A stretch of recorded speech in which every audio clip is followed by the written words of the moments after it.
We're good. Okay. Hello, everybody, and welcome back to the Classic West podcast. It's your boy HSR. It's episode fucking 49. Whoop, whoop. Yo, what's up, guys? It's your boy Chris Chrome. Yo, what's up, guys? It's your lady from Bonnie. And before we really jump into the episode, we finna do the housekeeping portion where we're gonna talk about some stuff. And if you are not interested in that, you can, in fact, feel free to skip ahead, and you'll see the number in the description below to when we start the episode.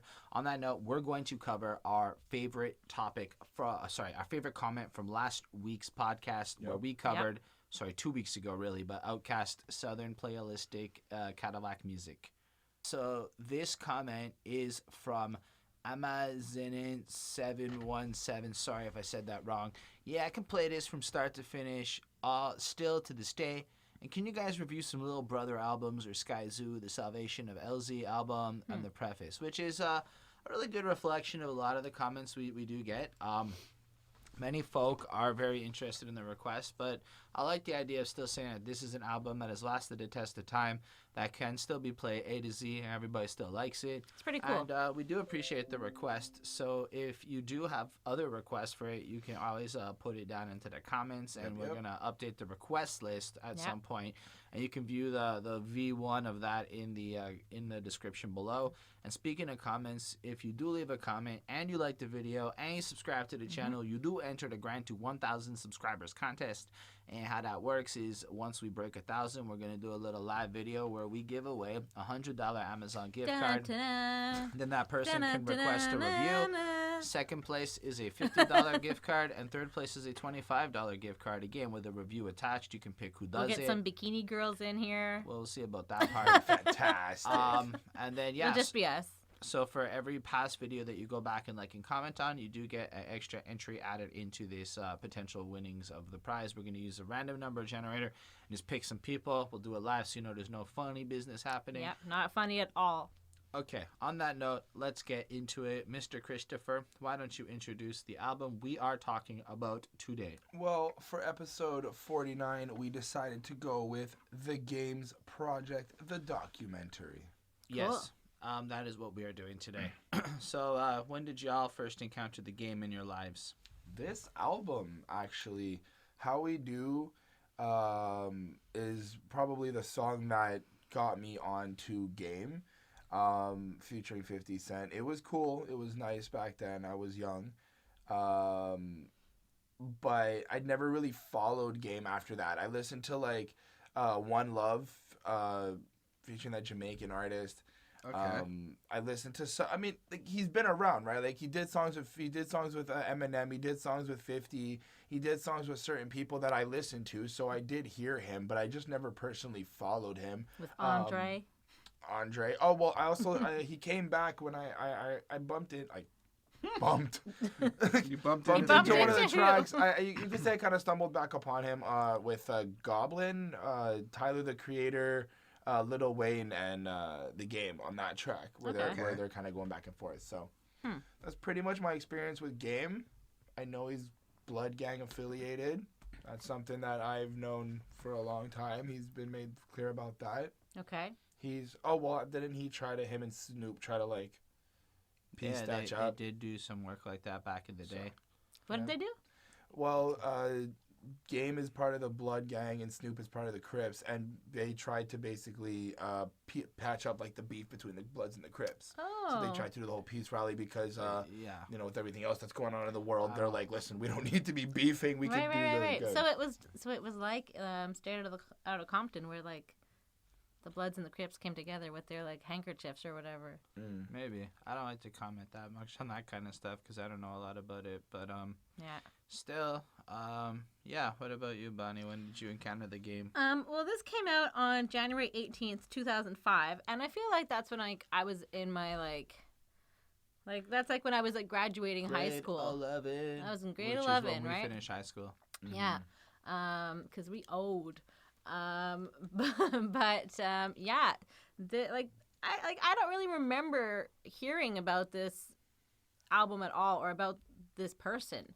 Maybe I didn't realize that like the game was even a person, but like I thought it was like a group kind of like maybe between like him and 50 Cent. Like I didn't really know who The Game was. And then like when I listened to this album, there was like a few songs that like sparked like a vague memory, but like I didn't really know where I'd heard it, or if maybe if I'd just seen it on like Much Music or something. And so I mean like I really am like getting into it now, but there are songs that like I know the words to, but I have no idea how I know them. You know? Well, hate it or love it indeed. Yeah. So I know The Game because I remember 2003 when Get Rich or Die Trying dropped, and I was super into the Aftermath era of music at that point. Can I just note that like I went to like a high school out in like the country, so a lot of my like exposure was to like rock and roll and to country music. So that's mostly all I got. My high school, when I graduated, there were 45 people in the class, and 11 of them were white. So I had a very different musical exposure.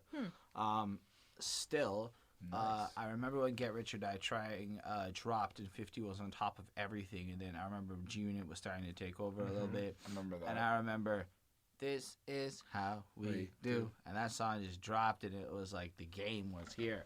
And he came in and he did his thing. And I never really listened to the documentary, but Hate It or Love It is a fantastic song, and I fucking loved it. And then The Game kind of was the guy that just disappeared off the radar for me once I finished high school. And I know that he was there. He beefed with like everybody and their brother. Like if there was a person he was beefing, and he did that for a while, which is cool. He beefed with 50, he beefed with lots of folk, as I understand it. Then I saw that picture of his dick. What I mean is that picture of him in the blue boxers where his penis is very visible. And then Holden was like, come look at this, and he shows me it, and I'm just like, I just feel like why this is really interesting to me is because in light of the fact that the man has this penis, which is quite large for those who have not seen this picture, he doesn't rap about having a big dick. And I thought that was fucking interesting, right? So that makes me wonder if all the rappers rapping about having a big dick are only saying that, like, you know. We need to see proof, please. Right, well, we've known this. Well, like, I mean, just like as an example, Drake has the lyric at the end of the fucking Problems where he talks about how his dick is big. Right. And it was the first thing I thought of. And then I thought about The Game not rapping him. Now, maybe I'm wrong. If maybe he wrote a whole album about his dick. If you guys know that he does do this and I'm like wrong about this, I apologize, right? But on the documentary, he didn't seem to, and that was my thoughts. Like, I think that he ought to, if you see it, and yeah, I mean, it's something that he's got. Has commented on it a few times. That's all I'm going to say about that. Yeah, I'll just leave that there. Anyway, so I know who The Game is, and I know that he's very active on social media, and I know that he raps a lot. He's able to come up with tracks out of nowhere, and I know that he has quite the discography at this point. Yep. And I know the documentary, if I'm not mistaken, like Hate It or Love It either won a Grammy or was nominated for a Grammy. Okay. So like we're talking, this album did like accolades. Like that means a lot of white people dug this shit, is what I'm understanding that really translates into. And he makes that clear in like at least one of the songs.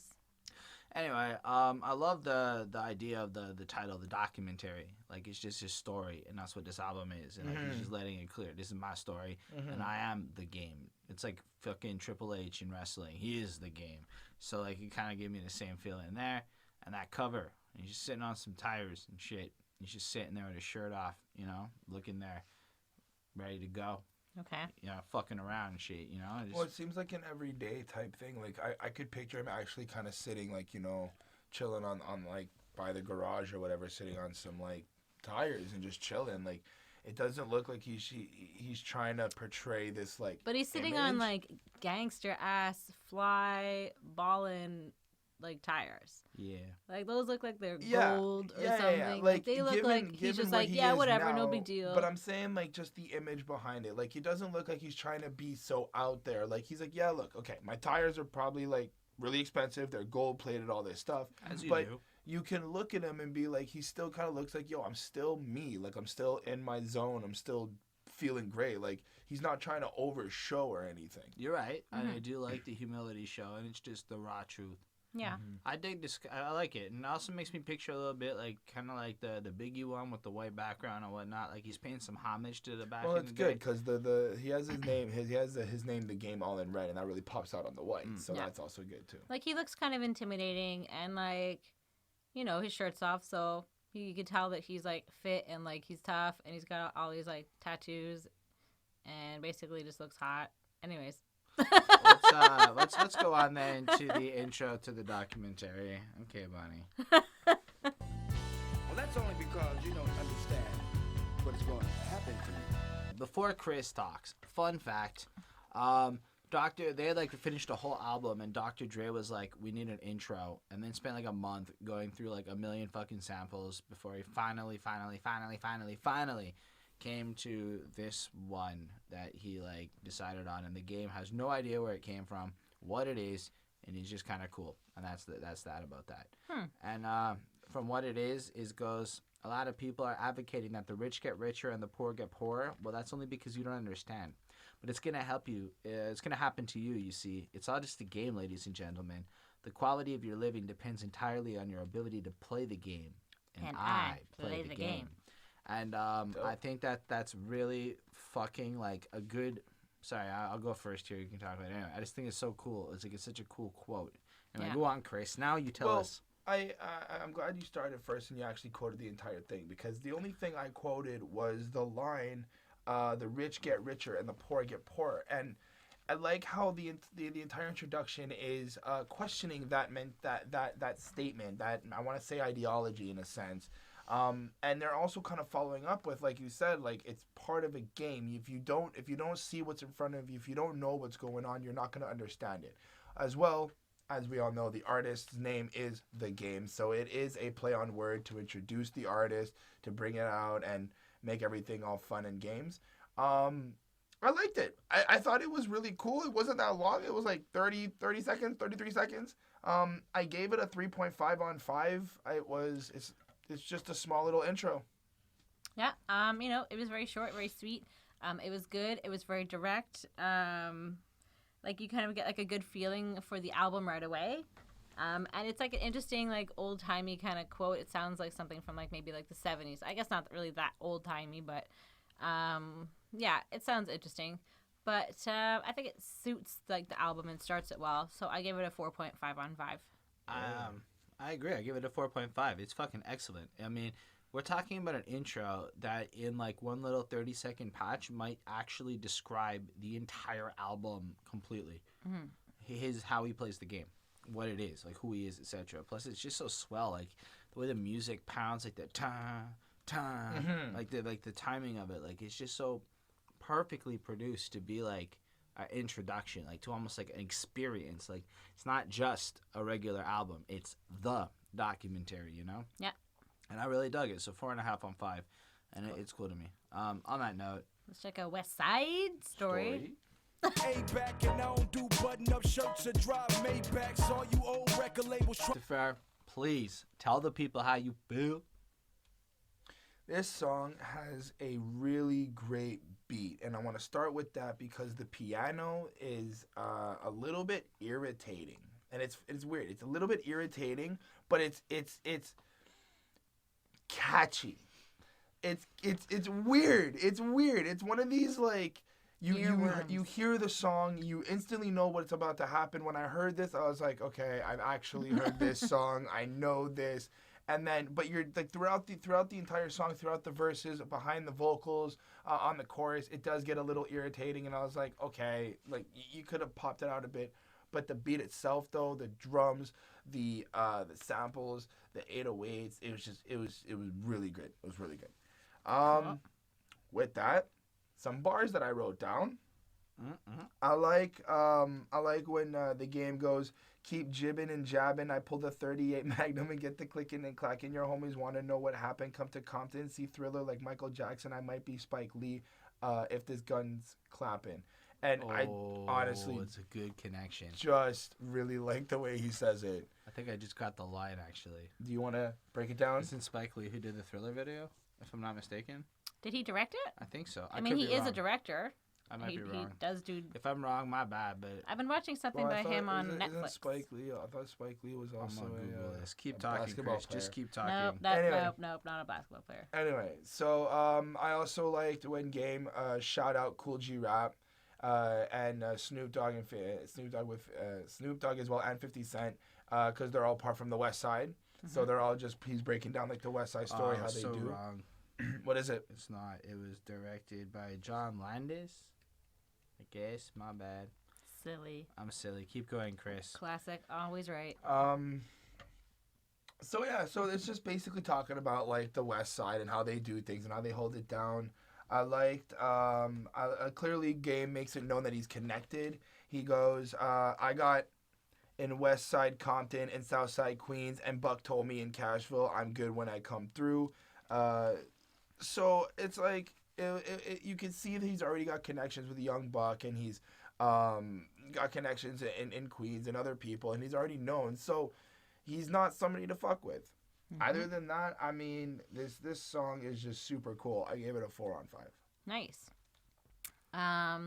So this is just about like him talking about like how the West Coast rap game never dies, and then he names off like all like the gangs and like the groups of people in like his hood, and it sounds so like it's like he's like dun, dun, dun, dun, dun, like he's like driving around and he's like seeing like these different groups of people. Like I'm just like imagining that. What up, guys? Yeah, you know, and that the game used to sell crack. He likes showing off his gun. We know this, you know. The hook is epic. The epic like West Side, like this is like that's where he's the from. Roots of that, you know. And like this was his first single, and like it's a great song. It is fun. And the game is like real, and he's a real gangster. This song has a cool beat. And he talks about like that maybe he may be on the East Coast, but he's still from Compton, and he's just as gangster as anybody else that we know from Compton, you know. And he's just kind of like, you know, anybody that you know, and we all know like who's from Compton, right? So yeah, I like this song. It's all about like establishing himself, and it has like a really good beat. It was fun. I gave it a 4.5 on 5. Nice. Awesome. So my favorite part of this song was learning. So the lyric that really is like caught my first line was, prior to rapping, I was drug trafficking in the dope spot playing John Madden. Homie, I ain't bragging. I took 5. And I was like, wait, what does that mean? 5 bullets, G. So first, the game got shot 5 times while playing like Madden. That gets covered a little bit later on the album. But what I fucking learned that was super interesting was the game has made $500,000 playing Madden over the course of his fucking career. And the fact that the dude has made $500,000 off of the fucking Madden football series is insanity to me. And you think back to when your parents told you not to play video games because there's no profit in it. I'm like, the game just made $500,000. $500,000. Not on his music. Not just on fucking Madden. That's ridiculous, man. Right. So to me, that was pretty cool. But yeah, I agree, man. The game seems to really like making associations and name dropping. That seems to be like his 2 favorite activities. Lots of references. And like every line is practically one. Either way, so it's okay. Like All Stars, Fat Laces, gun charge, court cases, fought that, not guilty, I'm back, hate me, been there, done that, sold crack, got Jack, get it? Because you just told us about that. Right. Got shot, came back, jumped on, Dre's back. It's a Dre beat, if I'm not mistaken. Yep. That's the piano. You hear it right away, you know. Payback, homie, I'm bringing CA back, California. As you described, he's in New York now. And at the time, if I'm not mistaken, like West Coast California rap is not popping at this point. And one of the big things about the game was that he was like rapping this West Coast sound He's at like, a we're time doing when it it was again. not popping. Compton's back again. And then he doesn't do button-up shirts or drive Maybachs, probably taking shots at folks around the neighborhood. And you old record labels trying to advance Aftermath, take it like a motherfucking man. And that's his label at the time, you know, the one of Dr. Dre, Chris, in case you weren't aware. I was just aware. I'm playing. I also like Run Up on My Lolo, You Stop Breathing, Hollow Tips May Disappear Like Houdini, because that's a funny line. Gang banging is real, homie, and I'm living proof. And I think it's interesting that right away, one of the first things he needs to tell you is that, you know, maybe you guys on the East Coast don't believe that the gang banging fairy tale exists, but I'm a real guy, and he wants to let you know. Don't even play. And that's cool. Keep in mind, the internet is only starting to explode yet. It hasn't fully exploded. it's in the middle of exploding. So like the truth about a lot of things is not widespread. It still is a need to rep your shit. Anyway, I dig this stuff. This is he's kind of like in New York with G-Unit, but he has permission to be there is what I like. He like establishes that he's so credible. He's got permission. 50 really helps on the hook. And yeah, 4.25. I liked it, but it's not my favorite. Okay. On that note, there are some dreams. I wish I had a dream, another kind of dream. So I told Vibe magazine, working with Dr. Dre was Chris, how did you feel about Kanye's production? How did you feel about the sample from Jerry Butler's No Money Down? How did you feel about this song? I liked Kanye's production. I liked the sample that he used. I liked the song. I didn't know that in 2001 he came out of a coma, so that was interesting. As well, it was kind of like the line was supposed to be a reference of politics, not liking the games for his debut as well, debut album. So that was like, okay, that's a nice little play on word. I didn't quote the line. It wasn't like super baller. It was kind of pretty straightforward. Okay. I actually didn't know that the game's debut album was NWA, Volume 1. Yeah. And then 3 years after that dropped in 2000. It dropped in 2001. Well, it was renamed to something else. They wasn't able to keep that Right. name. Because Eazy-E's family said no. Ruthless. So it was just for me. It was just a really cool song.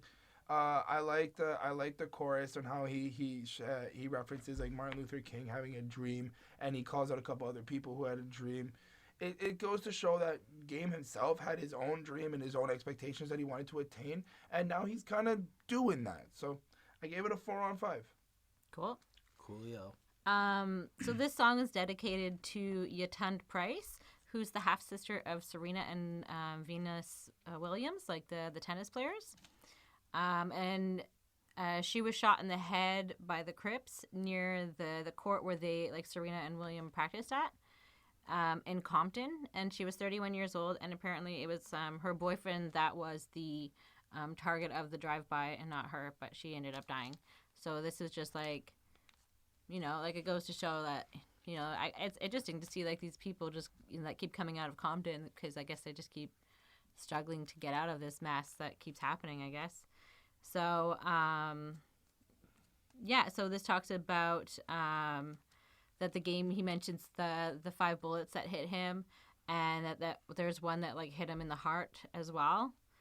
So just kind of telling the story and the legacy left behind by other Compton and like LA rappers.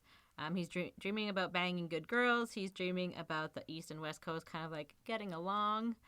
And yeah, so it felt like, just like the beat felt Kanye-ish to me. Like, it really had like that kind of... That makes total sense. Yeah, like it had that feeling like he definitely had some input on this like song and the way it sounded. I really liked like the message in this song, and I like that he shouts out like all these people that have like made it as well. And so yeah, it's a 4.25 from me. Cool. I also dig it. I like how he kind of like fucks with the dream into the beat, where like he'll say the line. Oh, I wanted to also, sorry, I just wanted to also mention, doesn't Kanye Kendrick also have a song about like Aaliyah having a dream? Maybe. I think that's also like another. I just was wondering if it was referenced off of this, but I don't know. Sorry. Anyway, so I like how he does that a little bit, but I do feel like he does it a little bit too much sometimes. It depended on the moment. Mm-hmm. But I like the general flow. Like, Game has just got some shit on his chest. He's got to get it out, and he's just telling you about his dreams.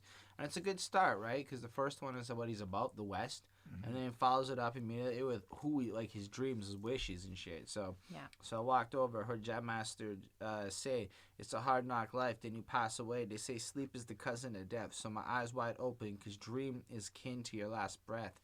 I'm like, that's a really, really, like, really good line. Like, think about that, man. If, like, just the wordplay, like, sleep is your cousin of death, so we can't even fall asleep, because any kind of a dream is basically one step closer to death. Like, just the idea of dreaming like that, he could die. So good. Or rap critics politicking, want to know the outcome, ready to die, Biggie, Reasonable Doubt, and Doggy Style in one. That was Nas and Snoop Dogg.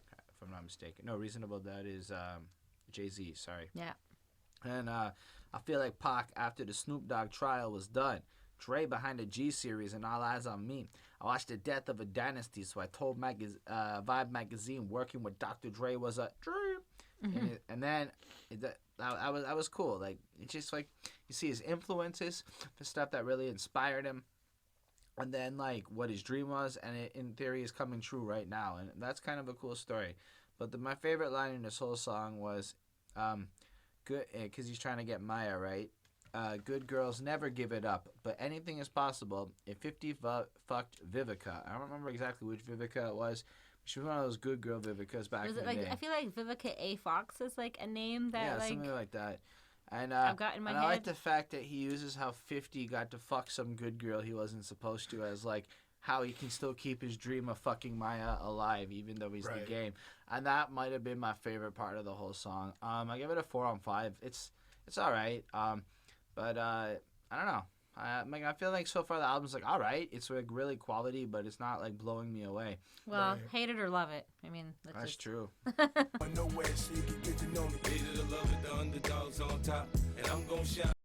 Sorry, Chris. Go on. Tell me. So Show off. I like the smoothness to this track. You get this little soft drum loop that's going on here. It's a very nice like 70s kind of like sound. It's not really heavy, so it's kind of nice. It's nice to listen to. You got 50 starting off the first verse, and he's just talking about how he grew up. He's kind of confused. He mentions that his mom was kissing other girls. I like the line of 50 when he goes, my favorite rapper used to sing, check out my melody. I was like, hey, that's a nice Rakim and Eric B reference. But I like how he did it. I like how he incorporated it into his lyric instead of just kind of like shouting it out directly or just referencing the line, kind of quoting the line by line. And I think it's also kind of cool because I feel like a lot of kids will go and look up that song if they don't know it and just like a little history lesson. Yeah.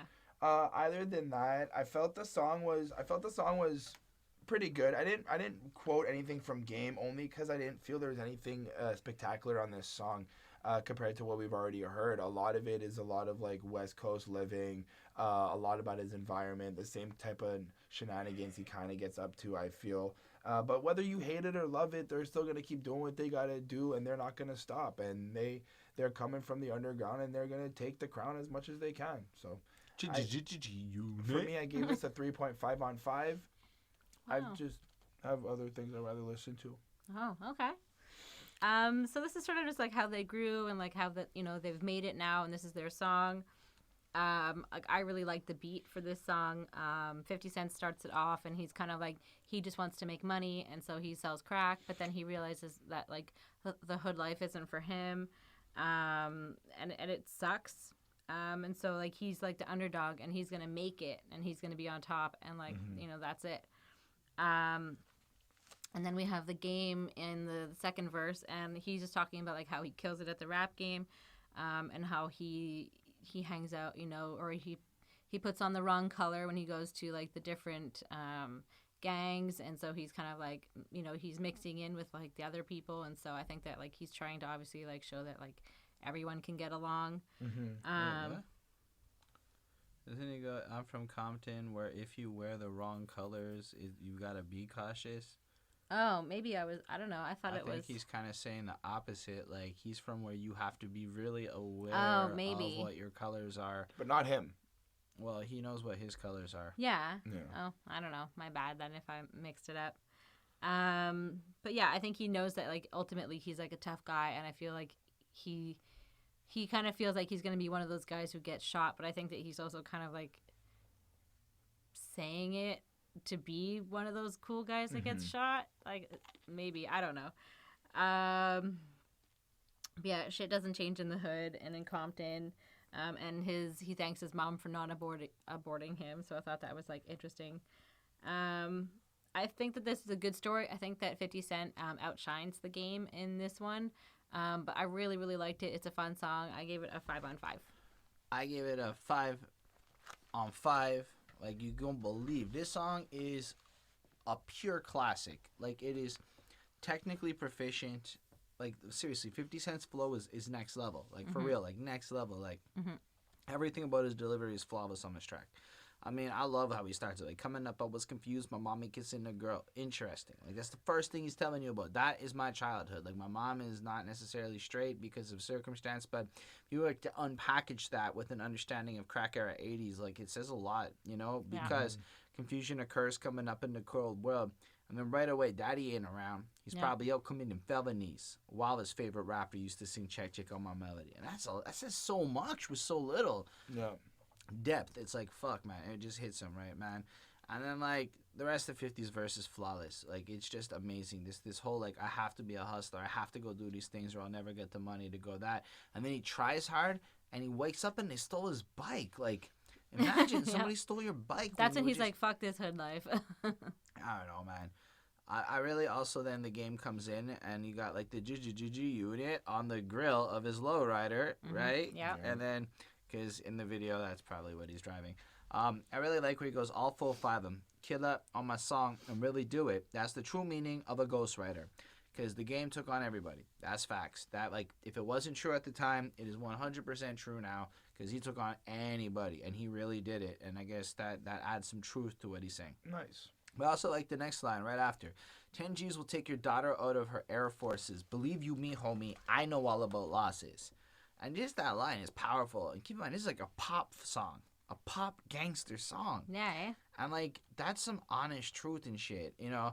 And then the song progresses. And I even like 50's like started, like from the beginning to the end. Lose is lose, win is win. This is real. We ain't got to pretend. The cruel world that we're in. It's full of pressure and pain. And then the weirdest line ever. Enough of me. Now listen to game. Okay, thanks, 50. You shut yourself. Anyway, it was still good. I still like it. I love this song. He's very like humble. Game comes in with such introspective and interesting lyrics for like the rest of this. Like, I used to see 5-0 through the crack by the bench cops. Now I'm fucking with 5-0, 50. It's all starting to make sense. That line I never clicked before. But no, but really, thinking about how to spend $30 million on airplanes when there's kids starving, Pac is gone, and Brenda's still throwing baby in the garbage. I want to know what's going on, like, in the world and shit. Like, I hear Marvin. Well, that's also a Marvin Gaye song. I know, that's what I was about to add in, is the layer of awesomeness. Oh. There's totally awesomeness in this song, Chris. This is a 5. You should reconsider, is what I'm saying. I have to admit, it's one of my favorite songs of all time. Oh. I'm just putting it out there. You don't have to like it, but you should. Well, you'll love it, you'll hate it. And my grade is higher.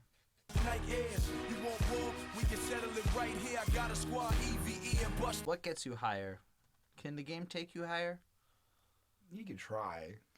I mean, he could try.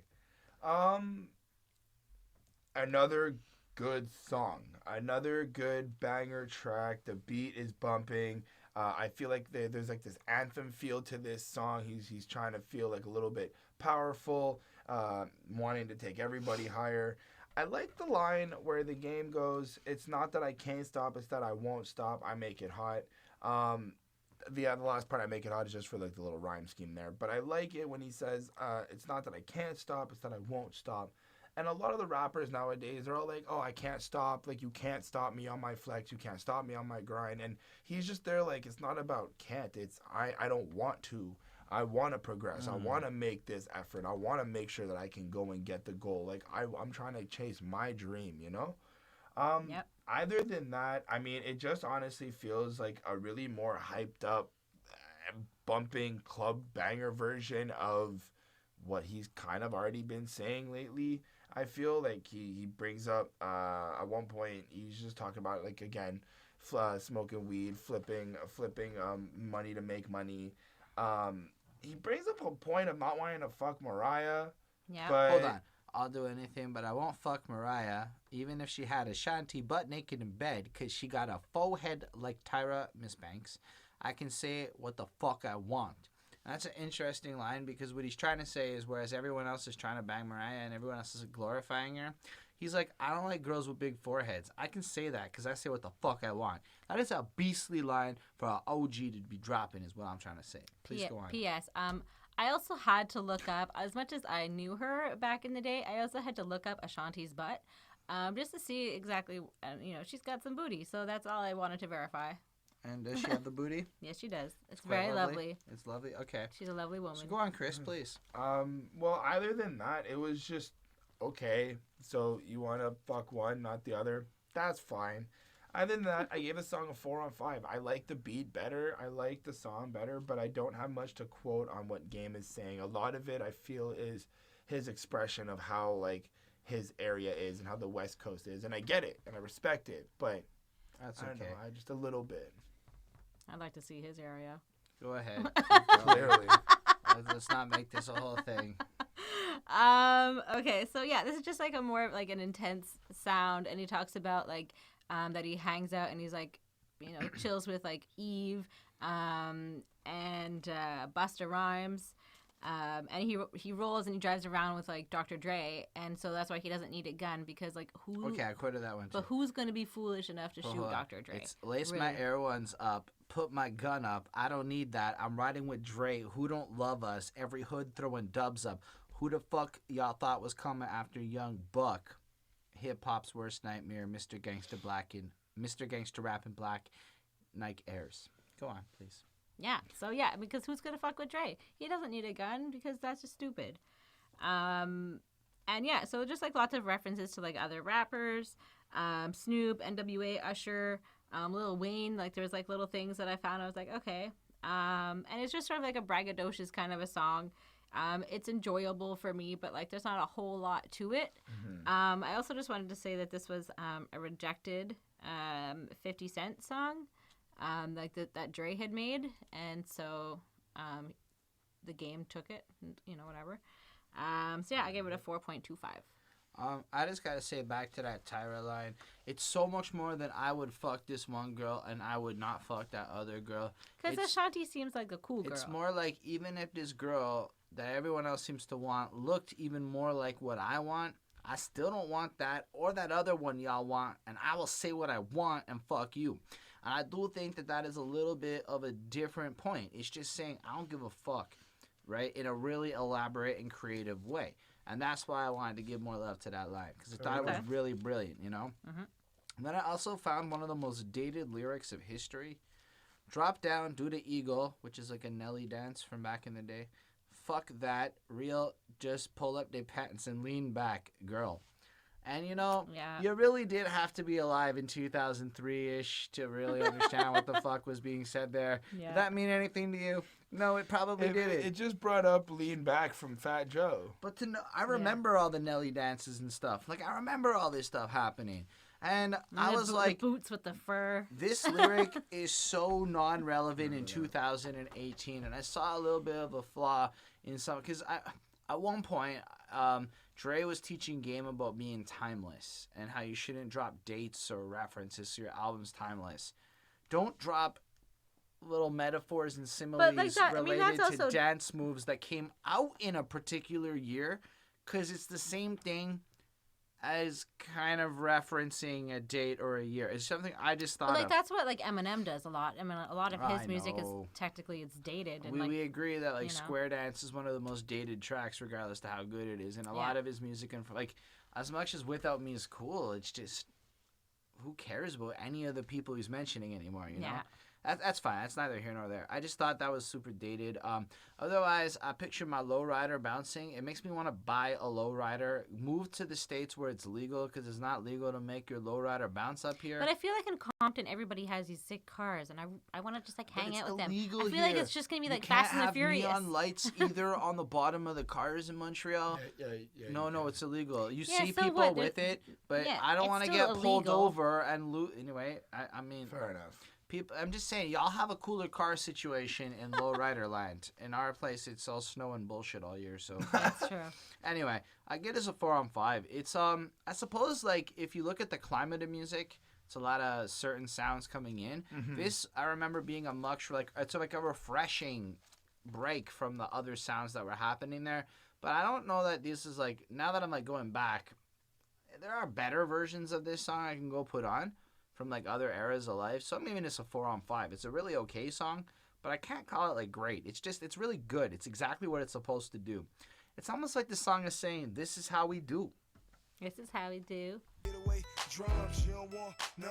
Nigga better run when beef is on our It's time. It's time for everybody's favorite song, How We Do. We do good. We do great. It's a good song.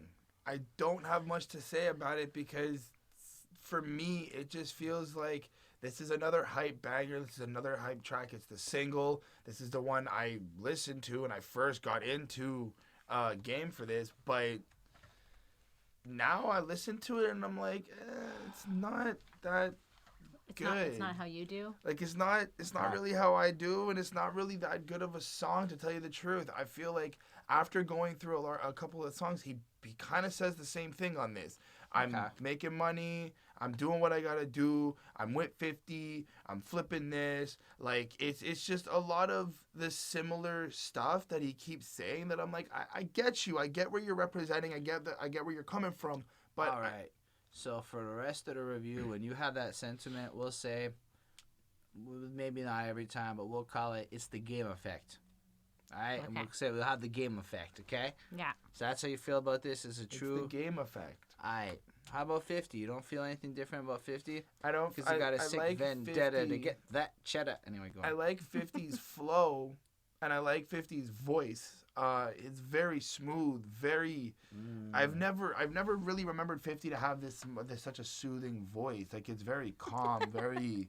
That's why we got to do I want 50 to read me bedtime stories. Yeah, like it doesn't even sound threatening, but I guess the seriousness behind it makes it kind of like, yo, you really don't want to fuck with 50.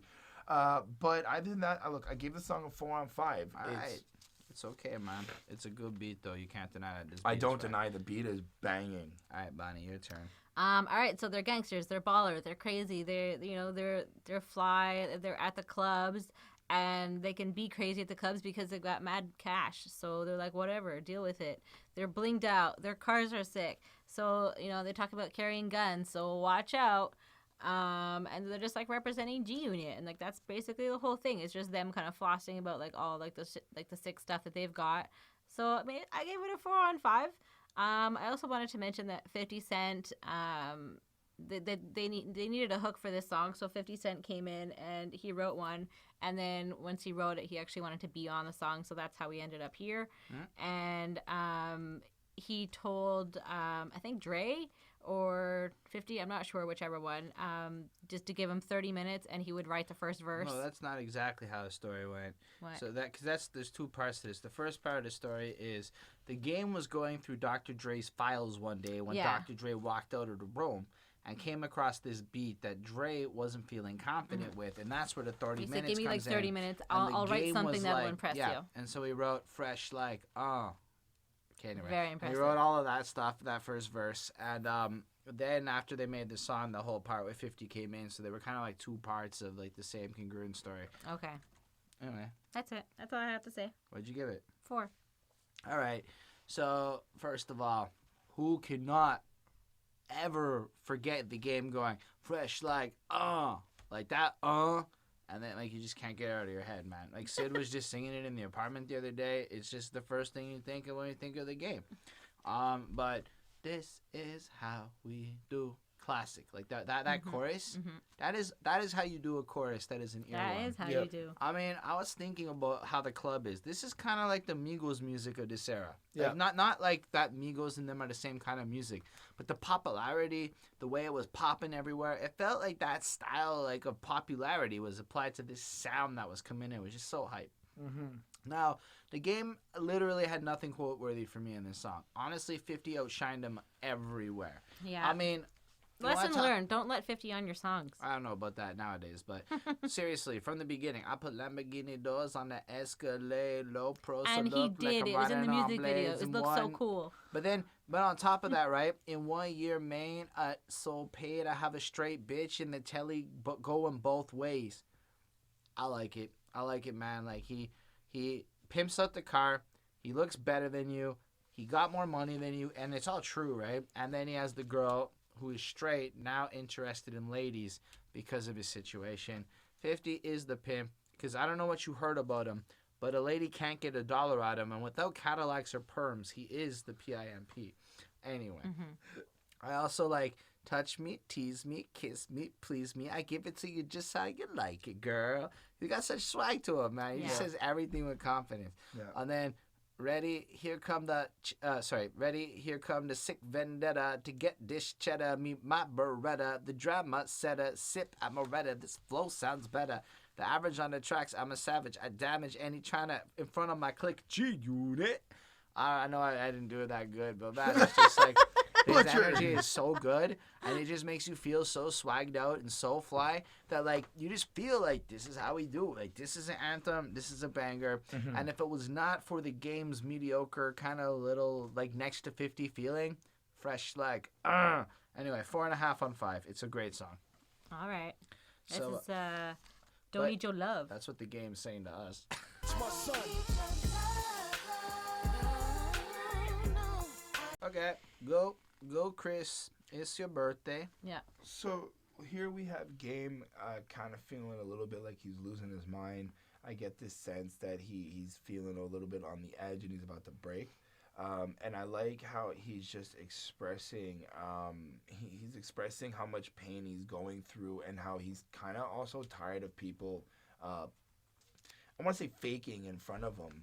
Like, people are acting like they give a shit. People are acting like they're like, we're here to help you. And he's just kind of like, I don't need your love. I don't need your respect. I don't need you. I got this on my own. Other than that, the song's pretty much straightforward to me. I like the R&B feel to it. It was really nice to have a switch up type from the heavy, hard hitting tracks. As well, I also like how you can hear the Game's voice kind of like breaking at the end of certain lines. It's kind of like he's about to cry. You can hear the voice cracking. It was really cool. I gave the song a 4 on 5. Cool. So at the beginning, he talks about how his father left him in foster care. He talks about afterwards, like, that karma will get you, so, like, whatever you do to someone is going to come back. Live for today because, you never know what's going to happen. And he wrote this song, like, after he had been shot 5 times, like, after he was in, like, the 3-day coma. So, like, he was really talking about, like, how, like, this was a real moment of where he really could have died. And, he came back to it. And so now he's just kind of being like, live for today. He's being a lot more positive in, like, his, like, sad message kind of at the same time. So he's, like, reminding people of Compton, and he's going to make it popular again. He dedicates the track to Biggie and Tupac's mom and all the other mothers of, anybody else that was ever shot, like, in the hood. So, he's obviously, like, appreciating life. It's, it's a good message that he's putting out, and he's just kind of, I don't know, you could obviously tell that he was in a moment of, like, inspiration and, like, thankfulness and stuff like that. But I gave it a 4 on 5. Yeah, and so, like, Faith Evans joins him on this one, which is a really cool, like, snag. Like, this album came as, like, this is, like, when you see the poster and, like, the main guy may not be the most, like, known guy, but everybody that's supporting him is a fucking superstar. That's what this album feels like a little bit by this point. But yeah, you guys really touched on the crux of this song. I'll just add to it some lyrics I really enjoyed. I got shot over 2 pounds of weed, still ain't found them. But karma come quicker on the other side of the gun. That's something I gotta teach my son.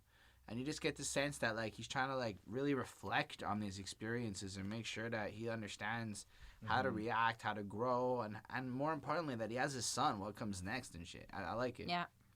Or, I was forced to live this life, forced to bust my chrome. My pops left me in a foster home. All right, that's some, like, fucking shit to think about.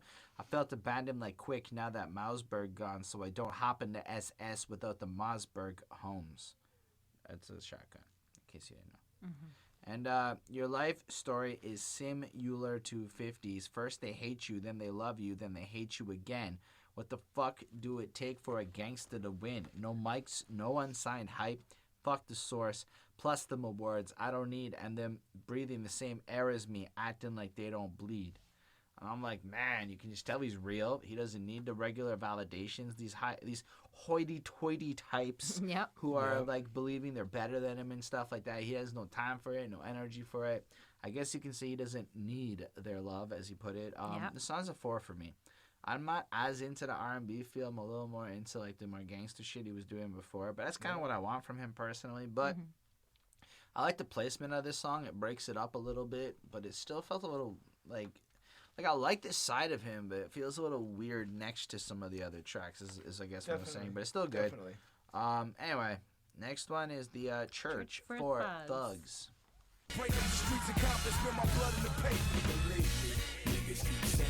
All right, Chris. Let me ask you. Hold on. All right. Oh no, fuck man, he ruined everything. All right, Chris. Let me ask you how you feel about this track. I like this track. I like we're back into this big, heavy anthem feel. I think he's trying to just get everybody excited and pumped up. I picture like blasting this song while driving through the streets. Like when you were talking about with the low riders doing the bounce. I see this one, people blasting this too, having a good old time. I like one of the snares has like this crash sound. Not a snare, but a cymbal has like this crash sound. It's very distinct in the song. It was nice. I liked it. There is one part I like when he goes, haters, you know who you are. You can turn it down. Fuck it. The volume fades down. Volume fades is up. Mm-hmm. I could shoot a video to it and spend half the budget. And I like how, I like how he turned down the volume and turned it back up. Got interactive with the song. Got interactive with the audience. Mm-hmm. Trying to show like diversity and his creativity. 50 Cent sounds very smooth on the hook. I like the contrast between them, but there's not 50 on the hook. Yeah. Isn't this 50? 50 is on this album, yeah. Oh, my bad. Whoops. So, anyway, I gave it a 4 on 5. I didn't really have much to quote or say about it. Okay. So he talks about being forced to die for like a color, for like a gang color, I guess. And people have a lot to say about him, but he's tough and he's got guns, so nobody actually tries anything except for, I guess, those guys that shot him. He's got offers from companies and he wants to thank everybody for buying his record, especially like the white guys like in like the suburbs and stuff that are in like Abercrombie or whatever. Them white boys in the Abercrombie and Fitch gear and whoever helped me to get here. And I just wanted to thank Game for thanking us for supporting him. Well, technically, you don't wear Abercrombie and Fitch. Well, no, but I feel like in the eyes of the game, I may as well wear Abercrombie and Fitch. Yeah, I think he's just like thanking like all the white people, but like especially like those like preppy guys that have like made his like money, like have really supported who actually bought his album. Yeah, who have the money to buy his album and his merch. Yeah. Buy that. In fact, merch. I know a lot of preppy white guys. Yeah, buy that merch. Anyway, go on. Yeah, for me, this was not a fun song to listen to. I didn't enjoy it that much, actually. I gave it a 3 on 5.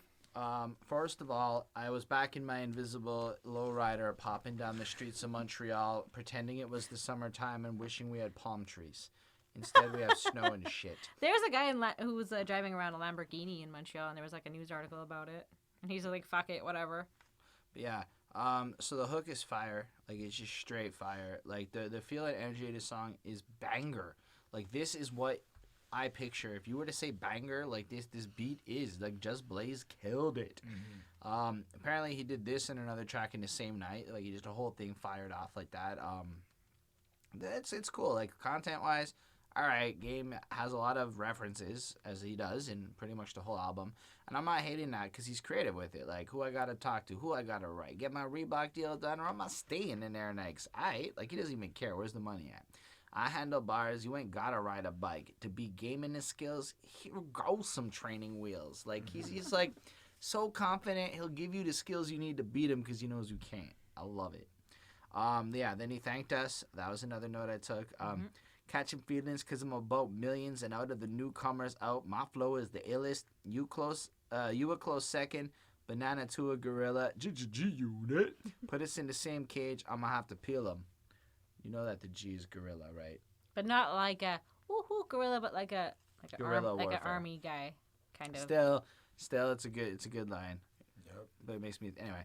All I have to say, I give this track a 4.5 on 5. I really love the energy, and because this is what I want. This is like, look, if you're like looking for that West Coast lowrider bouncy fucking feel gangsta shit, this is it. This is it to the T, and it's good. I've always loved it when rappers are a little less simile and metaphor based, but I'll give it to him. He's good. He has great lines. He's witty. I guess he can put you on the game. I can put you on the game. He can put you on the game. I said this another memorial for Machiavelli and Big Pop. Does this not just feel like Timbaland? Like the second you hear it, you're like Timbaland. The way the other one You're just like, where's felt Nelly like Furtado? Kanye. The way the other. Anyway, go on, please, Chris. Well, I actually like this song. I like the Timbaland beat. I like Timbaland in the beginning. I like how he's calling everyone to do their dance move and where they're coming from. The Crips, the white guys, and there's one more. I forgot. But I like how he's, again, they're trying to do this unified, like, where we can all get along, we can all work together, we can all, have better lives and do all this peaceful stuff. Coming from, like, the gangsters. Bonnie. Who looking for peace. Oh, you meant him. Okay. Yeah, oh I my met God. him. I Right. met him. I like when the game was saying, game over, nah, the NWA chain choker is burning rubber inside the Range Rover. Oof. I was just like, that is dope. That is dope. The chorus is super catchy. I like this. This is one of the first songs on the album. I was like, this is a 4.5. I really like this Only song. took halfway. So, yeah. Yeah, so for me, like, this was just more of, like, about gangster life and all about Compton and Proof. I mean, again, can I just say the game effect? Like, if it's not about, like, being hard and being from Compton or, like, whatever, the struggle, like, and guns, like that's pretty much what he raps about. So, I mean, we have all that here again. Then that he's still involved in the gang life. He just wants to say that. For me, like, it was a good beat, but there wasn't really that much to the song for me.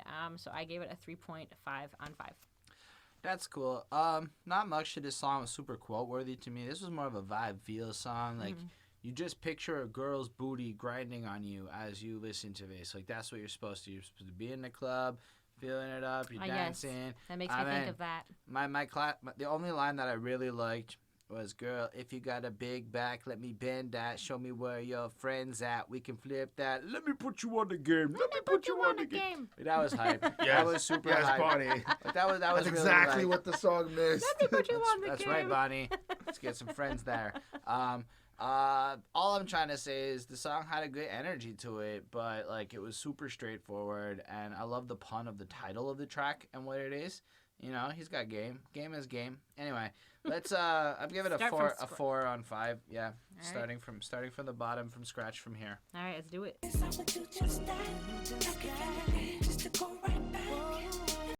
Hold up. Before we go into this, while Ryan and I were reviewing Nipsey Hussle yesterday, for the life of me, I was trying to figure out where I heard the name Marsha Ambrosia before. Mindfuck. In the same weekend, we recorded 2 albums with this chick, or did reviews on 2 albums with this chick. Amazing. Go on, please. There we go. So I like the dark eeriness to the beginning of this track. You can hear Game kind of walking around. It sounds like he's been drinking a little bit. He's dealing with some issues, and he's kind of got pushed over the edge. To bring up the Game effect, this is where I have a little bit of problem with it. I know that this song is different. I know that this song is like but more, it is more, again about the same sort more of things. right. That's the thing. It's like I get it. It's more personal. I think somebody passed away in this song. Several people. Several people. Okay, passed away. He's experiencing loss. I get it, but I'm just kind of like, you filled me up with so much like gangsterism that it He's trying to say gangsters got feelings too, bro. I But get I it. think Like it I is get also it, but about, it's like I hear this. It's kind of like another song about people dying, but this time it's just not you who's killed them. It's like people around you are dying. Gangsters got feelings too. I get it. And I like get it's it. true hood life, right? It's I found out that Maze the rapper turned to a pastor. Yeah, that's old news. I didn't know that. I was just Pasta like, oh, Maze. this is cool. But yeah, no. Unfortunately, the song got a 3.5 on 5. It's not a bad song. I like the tone and the way that it was produced and that eerie feeling, and it really captures somebody trying to just get out his emotions and vent while he's drunk and having fun, like, just that. But lyrically, I'm just like, oh, okay. All right, okay. he's drunk now. I gave it the same grade, 3.5. So like we see that like he was hurting after his best friend Billboard was shot or died. And then he's just questioning life, like would he go back and do all this again? But then he says that it wouldn't he would, even though because it made him him. He talks about his friend Charles. I'm not sure if Charles is Billboard or if it's the other way around. He talks about like the influences and that he was encouraged by Dre. He talks about his brother being shot for going after the lady of someone else.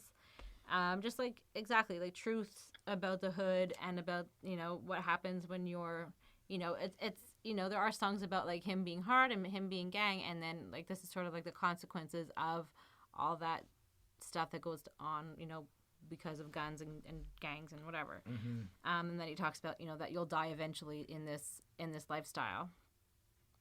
So for me, it was a good message, even though the beat was annoying. It was nice that he was talking about all of his friends and family and people that he knows. And for me, I'm not a big fan of Marsha's annoying kind of whining voice. I hate whiny girl music. I'm sorry. Okay. So first of all, it's a 5 on 5. It is an amazing song. You hear his voice break. Like, you hear it. You hear the passion. And on top of that, let's just talk about the game for a second. Like what he's doing with his voice on this track is different than any other one. Yes. It's really distinct. You can hear it breaking, like the way he's playing up the whole verse, and he's just like it's talented. It's exceptionally well done. On Marsha or whatever, I wrote Marsha Floetry here. I know her name's changed. She really fits like the song. Like it really fits the melancholy, gloomy feel of it, and I'm really into that.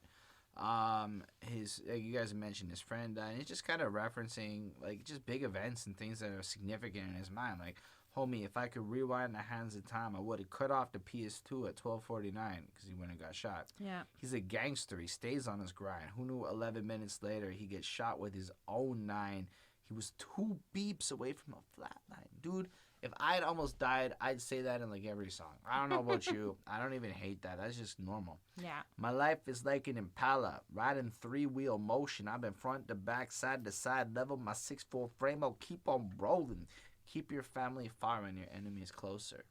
I love the idea of comparing himself to a car. Like, if you think about how the Southern guys got their candy-coated cars and these guys got these cars, and then you come up to Montreal and we just got no car up here, and it makes me a little bit jealous. It means that if I fall in love with a car, I'm jacking someone's culture, and that sucks.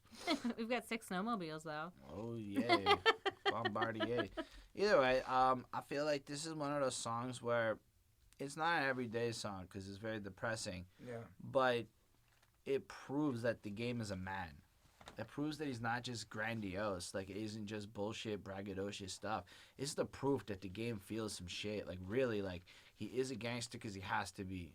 But he weighs on him, and it weighs on his mind, and he understands the consequences. And that's some shit that's really cool because you can see how he's growing and he's changed and shit. I respect and admire this track a lot. Cool. So yeah, let's talk about the title track, The Documentary, and for some reason it has issues with licensing and isn't on Spotify. I came back from the dead without a part of my chest, laid in the hospital bed on cardiac. Chris, tell us all about The Documentary. Well, it's a really good album. Okay, it's a really good song. So the title song of the album, it's a good song. Dre's got good beats. The beats throughout this entire albums are just good. Like, they're never really that bad. But again, this is another song where it has the game effect, and he's basically just the same old aggressive, hard gangster he's been throughout the entire album. Took a little bit of points off because this is the title track, and I'm just like not really feeling it at this moment. I do like that he did shout out, Jay-Z, Dr. Dre, Snoop Dogg, Ice Cube, Tupac, and Nas with the title. Sorry. I'm ready to die without a reasonable doubt. Ready to die, Biggie. Reasonable doubt, Jay-Z. Smoke Chronic, Dr. Dre, and hit it doggy style, Snoop Dogg. Before I go out until they sign my death certificate, Ice Cube. All eyes on me, Tupac. I'm still at it, Illmatic, Nas, and that's The Documentary, including his album into this list of other classic albums. I did forget Biggie, I apologize. I liked when he said that. It kind of reminded of me when Eminem dropped his favorite rapper line, and to like collapse, and he adds himself at the end as well. I was like, that's pretty brave. You also have that confidence in yourself, thinking, you're like this good as these guys. That's pretty cool as well. Yeah. But other than that, I mean, I just felt like the song was just aggressive and the same similar stuff. So I gave it a 4 on 5. Okay. At the beginning, we get like a kid that sounds like they're arguing with like an Asian lady or something.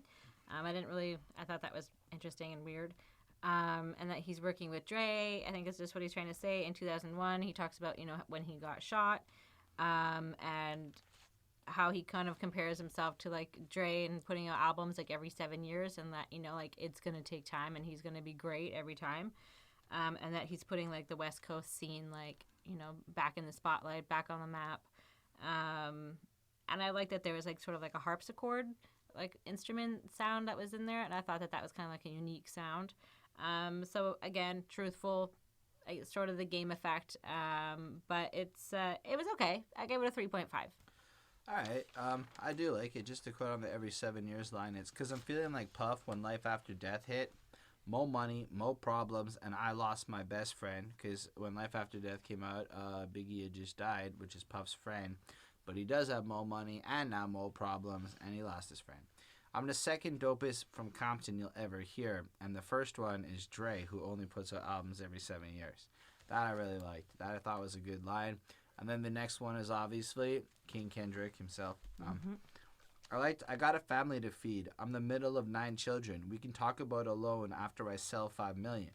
And I like that line because it shows he's got his priorities, and he's not like against helping you out, but he's not feeling like he's in a position to until he reaches like this certain threshold. Right. And I love that, and I'm gonna steal that mentality from my life. What happened in hip hop? They got Pac and Big Shot, the thicks blocks. Now every rapper claim he let his clip pop, but even myself told a gun. I know to run, then get shot. I've been there before. Now I'm fucking with Doc. I don't know, man. I like that line because it shows he understands it. But he also is like, why is everyone talking this nonsense? And I've lived there, and I know that's not exactly how it goes down. Y'all are just kind of ridiculous with it. So I'm putting the gun away and I'm fucking with Dre.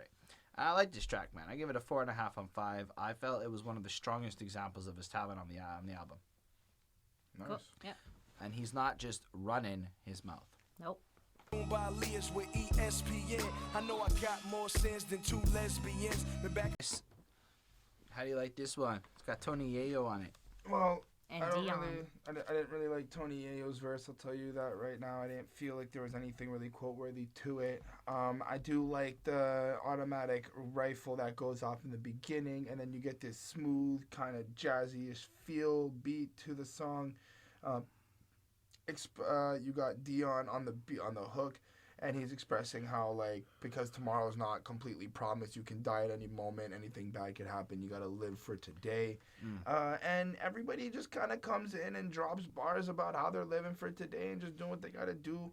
Again, the game is just talking about how he's making money, trying to get with this girl. Like, it's a lot of the same stuff, but I do like the different tone in the song, the different type of feel you get from the beat. Okay. So I gave it a 3.5 on 5.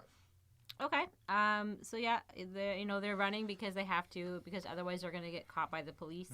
And Tony Yayo is fresh out of jail when this was released or was written. As him and his G Unit members, and they're just hanging out, and then he talks about that, like, the game. If he dies, that his music will be left behind, and he'll be remembered, and so will his music. So he's scared, and he's running for his life, I guess. So yeah, I gave it a 3.5. Just a lot of beefs and a lot of stuff that was going on, but not my favorite. I think for the first time we all gave it the same grade. I gave this a 3.5. Nice. The beat just is not as good. First of all, it's kind of like lackluster. Now, I appreciated Tony Yayo in the game. Like, everything about it was fine. It was exactly what it is. The only line though that really I enjoyed was, it's funny how be the best of friends and fall out over pussy and want a dead they man. One of my in the grave, the other in the pen. She fucking my enemies inside my homeboy's Benz. And that's just the reality of how a girl could take 2 homies and have them destroy each other. One is dead, one's in jail, and everyone's just lost, all because this girl was being a little promiscuous, as they say. But in general, this was the least striking song. I noticed that it's almost like there was a turning point on this album where the quality takes a bit of a dip. And it's right here. This is where all of a sudden the rest of the album doesn't have the same luster as the first 10 tracks did. I'm going to throw it out or whatever, or 11. So it's not like they're bad. It's just I feel like this one was just less good than anything else I've heard so far. Yeah, the first half of the album is a lot better than the second half. That's okay, though. Yeah. I mean, it's still a good album, no disrespect. But yeah, I guess you could say I'm trying to say it's a little bit no more fun in games. All right, it's good album. Bitches, if the head right, I might air night bitches. Or put them on the track like Just Blaze. Just Blaze is back. Tell us how you feel, Chris. Well, clearly it's no more fun in games, and I do like the little game show intro that you get. It's like very positive, very exciting. Again, Game comes in being the Game, doing what he's got to do, basically spitting everything he usually says. But I do like and he makes it very clear. He seems to like to sleep with any type of woman. Doesn't care about the color. Doesn't care about the race. Oh, I thought it was more that he liked black ladies. No, it was we even talked about this. Oh right, yeah, we did. Yep, My bad. Yes, we did.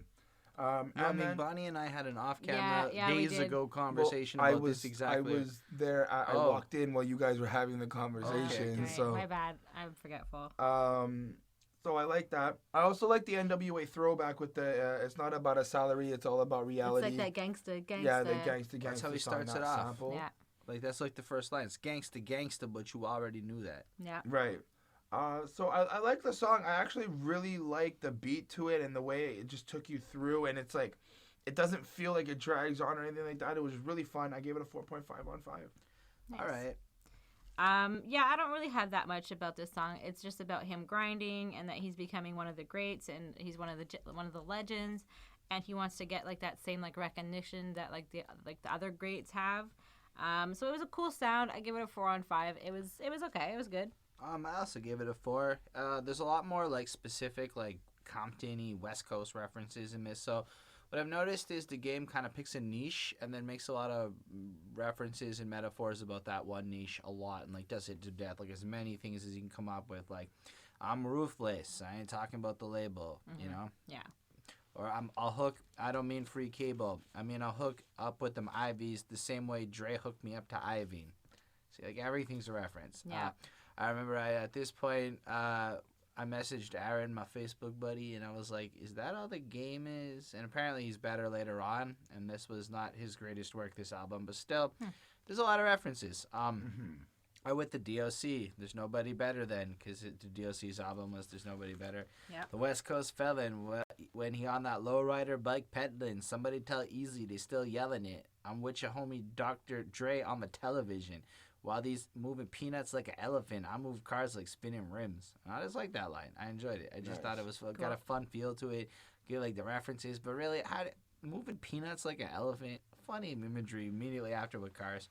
Or 2 platinum records for I'm classified with Biggie, and 2 seconds before the song finish, and it just ends. But I love that idea that all he needs to do is have 2 platinum records and he's as big as Biggie, because that's kind of true. And I love that like idea where he's kind of like saying that's my first goal. Be as big as Biggie. When I get there, I'll be as bigger than the next one, and I really admire that. Anyway, Well, yeah. So the next one has the feature that probably everybody cares about. Yeah. We ain't. Eminem.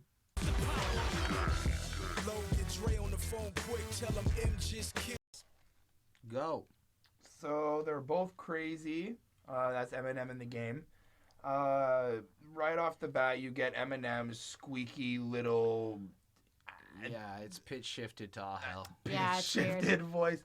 It's great. I love it. And you got the devil coming in, and they're just basically implying that the Game and Eminem are just nuts off their cases. Again, a lot of Game is just, I'm gonna fuck you up if you fuck with me, bang, bang, bang, all this, like, same shit he's been saying. But then we got Eminem doing a lot of the trickier stuff. I like one line from Eminem when he's like, you ain't 50 and you ain't Game, you lame, bitch, you mild sauce, you ain't ready to make the flame switch. I was like, that's pretty cool. I like the way he said that. But other than that, the song is very simplistic. They're just not going to stop making crazy hits, and if you think they are, well, then you're fucking stupid. So 4.5 on 5. All right. So I was excited for this one when I saw Eminem was going to be on it. At the beginning, we get the you are now about to witness the strength of Aftermath. And again, that's the same sort of like quote from NWA, right? You're about to witness the strength of street knowledge. And I thought, which makes sense that Dre is like, you know, there and everything. So Yeah. It was just pitch shifted Eminem. yeah, it was weird. And so like the game, people are judging them and like how good they are, and judging like Michael Jackson at the same time, and they're saying that like their music isn't necessarily for black or white people, like it's for everyone, that they're rap geniuses, that they're not joking about it, what they've done. And in the third verse, he starts like flowing like Eminem kind of. I found like he sounded like he was kind of trying third to verse, I felt the entire track. Yeah, like he starts like copying him, just like the way he sounds. And he's rappy with Eminem, and he's just as crazy. And I thought that it was like a decent Eminem song, just accompanied with somebody who wanted to be him and sound like him. Right. So I gave it a 4 on 5. It was sort of a weird song. I was okay with it. I did not. The only thing I did not like was Eminem's pitch shifting. It really bothered me. It was trash. Yeah. It was the equivalent of auto-tune nonsense, and that's ironic to see how Eminem was using it, and then all of a sudden it was not cool for people to fuck with that shit. Hypocrite. Anyway, I deal with this shit. I like lines like, I mean, you guys break it down. The song doesn't necessarily bring anything new to the table, but when you're rapping with Eminem, you kind of want to like step your game up and make sure that you're like on pace with him. And like, if you listen to the beat, it just kind of made sense with how they went with the beat. They both kind of went with it. So a little bit he's with Eminem, but I think he's with Shady. He does a little bit of a Shady flow. It makes total sense. It's probably what people do when you're collaborating and whatnot. I guess it's like when you talk to somebody who's British and then you start getting like a British accent. But it's also more like he's recognizing that Eminem is the greatest guy, and he's trying to like pay Well, homage to his style. he says it, you know, hold on till the studio. Hold on. Anyway, but like lines like, I'm so sick and tired of this black shit, this white shit, so I sit here and write shit. M, they ain't gonna like this. So he's kind of almost saying, I'm with M. I'm got the same kind of thing. So when he takes on his style a bit, he's validating that he's with him. He's transcending past. And like, you know, because he's performing with like, you know, it's a white artist and a black artist, and he's like, this isn't for anybody in particular. This is for whoever's listening to it. And we know we're gonna piss everyone off. But I'm also that what Chris was trying to say. Lo, get Dre on the phone quick. Tell him M just killed me on my own shit. Amazing. And it plays a reference to like the Jay-Z and Nas beef, where when Nas kind of poked a little fun at Jay-Z by telling him that M killed him on his own song, you know? I'm walking through 8 miles, starting to get homesick. I'm going to do shady numbers. I'm riding my own dick. Good line. I really like the game. Bitch, you mild sauce.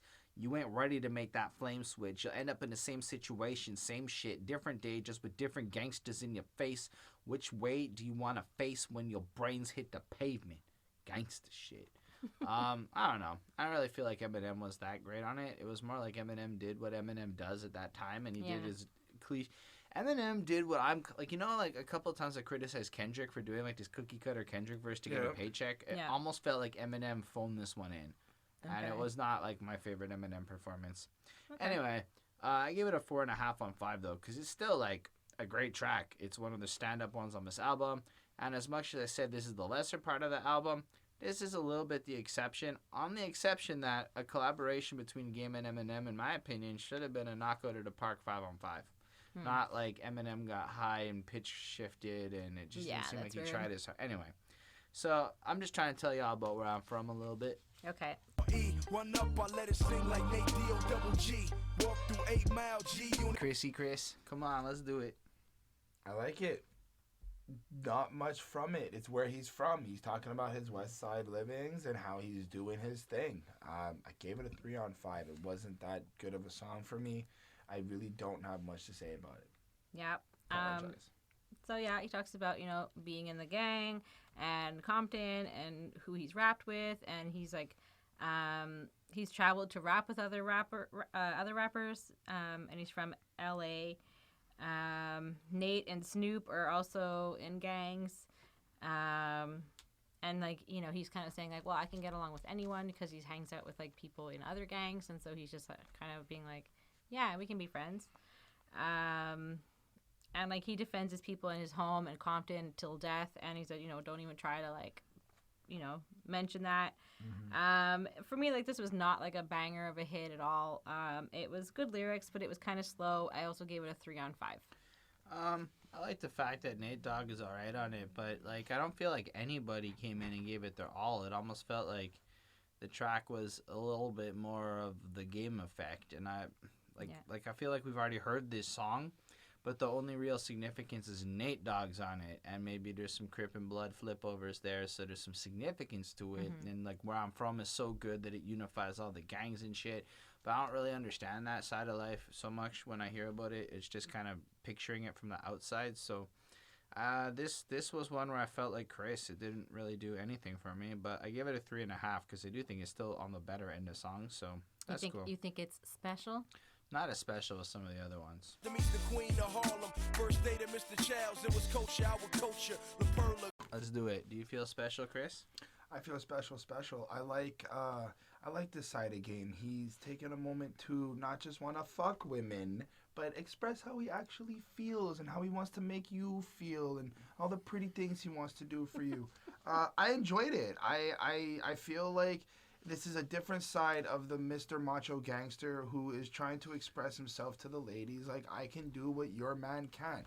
He still has a lot of the themes of, your guy hates me because I'm ballin', your guy hates me because I'm a drug dealer, but he's still, like, he's trying to say it in a way where he's like, I'm just making moves, and your girl likes me because I'm making moves, and I'm on like, my grind.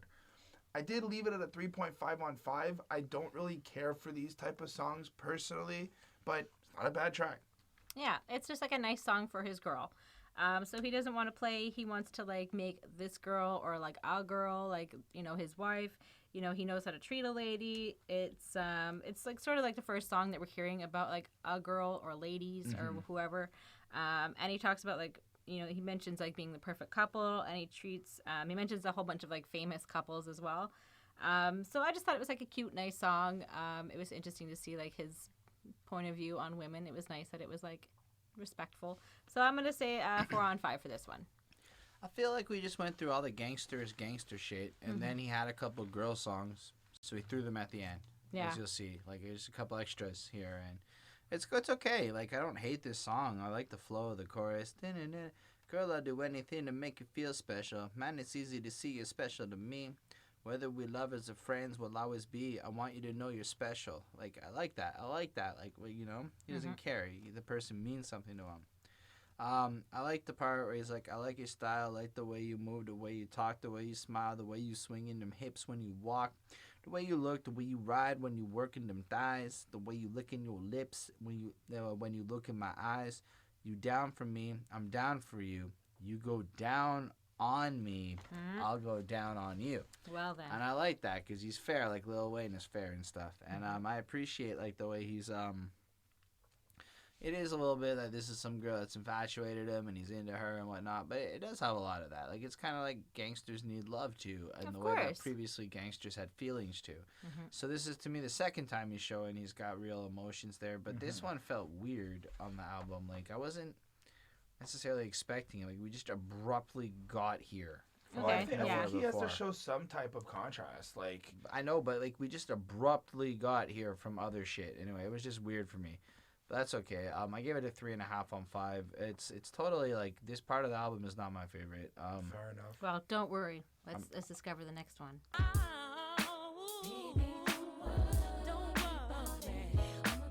So to follow up, he met the pretty lady. Now he's in jail, and the song kind of breaks down, and I like how the game breaks down his questions if his girl's gonna kind of stay beside him. And then we have Mary J. Blige, who is playing the role of the girl, who's kind of just playing the role of, like, I'm here for you, like, I've got your back, I'm here to help you out, I know you're going to jail, but I'll be there when you get out, listen, like, there's a part where she's explaining, like, his friends are trying to hit her up while he's in jail, they're not really good for him, and she kind of just seems like the girlfriend who wants to have, like, just the best interest, and honestly, the back and forth between them is really nice. I like how Mary J. Blige is very smooth and very nice on this song. I gave it a 4 on 5. Nice. Like this is interesting. It's about like it talks about the conjugal visits he gets in jail, and that she's just trying to like protect her home, and that she's waiting for her guy in jail, and we hear like the closing of like a jail cell, at one point, and he's like saying that he still needs her. He still needs that he needs her in his life to help him get him through, and that she's always there. She always visits, and that she hangs on to like and she's just waiting for her man in jail. And that once he says that, once he's out of jail, he's going to take her on a nice vacation. And I also just wanted to mention that this was supposed to be, instead of Mary J. Blige, it was supposed to be Brandy, but they didn't want it to be related to Moesha. So Brandy's image did not do very well with the game's gangsterism. Yeah. So I just thought that this is like a really realistic and probably a really true story for a lot of people, like especially like a lot of Black people in America like seems to be in jail, and I think that that's like really an interesting story, or a really like interesting idea to hit upon, and I thought that was really cool. I give this a 4 on 5. It was interesting. I don't like the game as a lovey-dovey guy, so I appreciate everything that y'all said and don't disagree with the significance of what this song's about. But like Mary sounded a bit bored to me, like she didn't really want to be there. The beat sounded a little bored to me. Like, it didn't want to be there. And the game sounded as on point as he should. Like, the game sounded like he wanted to be there. But, like, nothing else felt 100% comfortable about this song. I did like the part where it's like, all I can think about is that honey complexion and the way your skin glow when you slipping on them Dior dresses. I know you wondering why I got you a Smith & Wesson, because them in the hood is the reason we stressing. I miss that gangster love and that little affection. And I like the fact that he had to like buy her a gun, and because she got to protect herself now from this bullshit, and like she like you just get the sense that this ride or die, their trust is so powerful, and that part's really beautiful. But fuck, is this song boring? 3 on 5. I did not enjoy this song. I was like, okay, this is like you go from like banging my car, braking in terms of bouncing to like honestly like even the one before this, you had a swag to it. This is just kind of weak. I don't know. Maybe I'm missing the brilliance. Well, you know what they say. Like father, like son. Yep.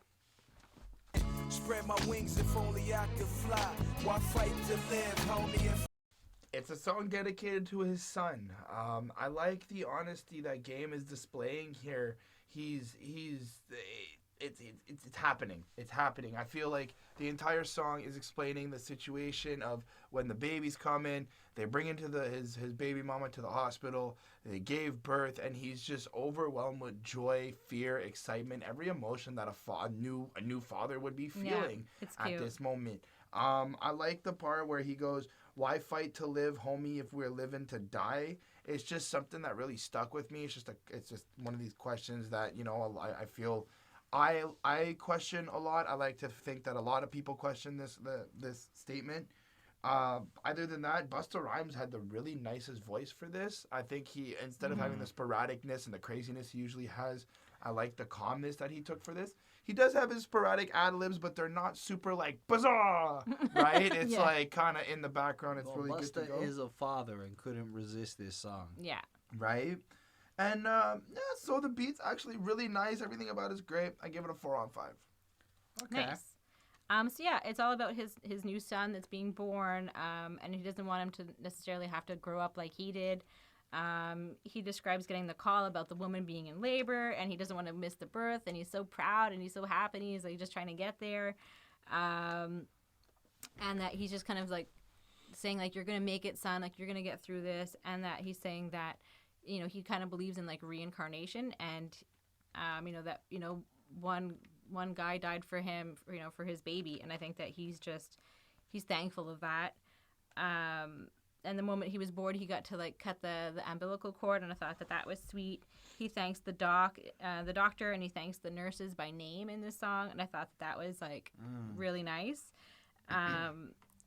He won't let the kid be like his grandfather or like him, and he spares his son from God or for God, and he hopes that like he'll help like watch over like Eazy-E's and Biggie's and Big Pun's kids as well, because he just wants everybody to be looked after. And Busta on the Hook was great. He sounded good. I really liked him. So I really liked this song. It was honest. It was a great thankful, very sweet message to his son.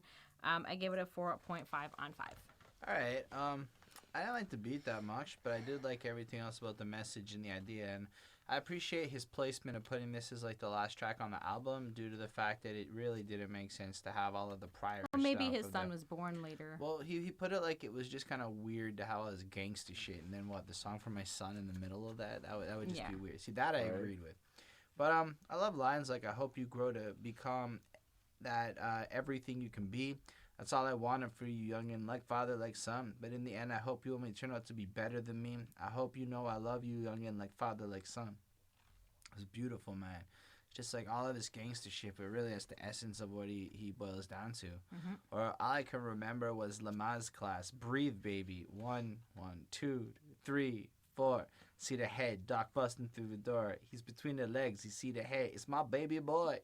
I don't know. 11:46. The head out. She's screaming, making crazy noise. Pain is love. My stomach folding like a lazy boy.